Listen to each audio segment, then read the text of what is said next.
عبد المنان ہے ملتان سے سوال کر رہے ہیں. یہ کہہ رہے ہیں آج کل شادی کے موقع پر بوفے سسٹم ہوتے ہیں، لوگ کھڑے ہو کر کھانا کھانے کا رواج یہاں بڑھ گیا ہے اور کافی لوگ کھڑے کھڑے کھانا کھا رہے ہوتے ہیں، تو اس حوالے سے ارشاد فرمائیں کیا کھڑے ہو کر کھانا کھانا گناہ ہے؟ سنت تو بیٹھ کر کھانا ہے، کھڑے کھڑے کھانا یہ سنت چھوٹ رہی ہے کھانے کی، گناہ نہیں کہیں گے اس کو، لیکن یہ کہ مہذب لوگوں کا شورفا کا یہ طریقہ نہیں ہے.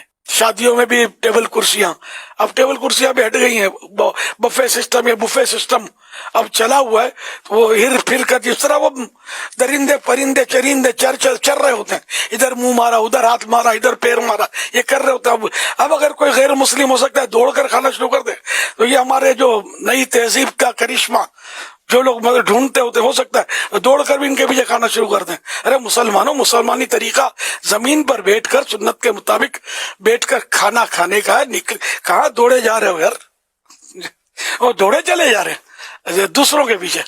سنت کے پیچھے ہمیں چلنا ہے، وہ فیشن کے پیچھے نہیں دوڑنا میرے بھائی.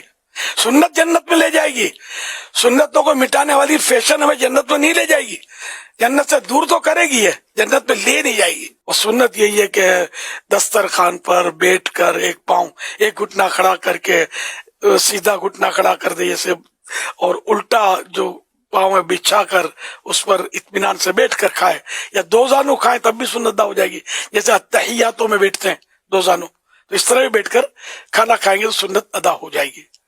تو کھانا تو بیٹھ کر کھانا سنت ہے.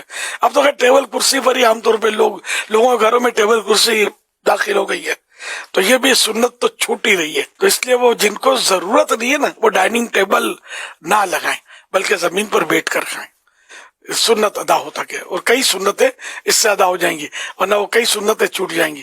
ٹیبل کرسی بھی تو پاؤں لٹکائیں گے، پاؤں لٹکا کر کھانا، حالانکہ بیٹھ کر کھانا ہے. پھر یہ بیٹھنے کے مخصوص طریقہ جو میں نے عرض کیا وہ سنت بھی چھوٹے گی، کہ ٹیبل کرسی پہ وہ سنت بھی ادا نہیں ہو سکے گی.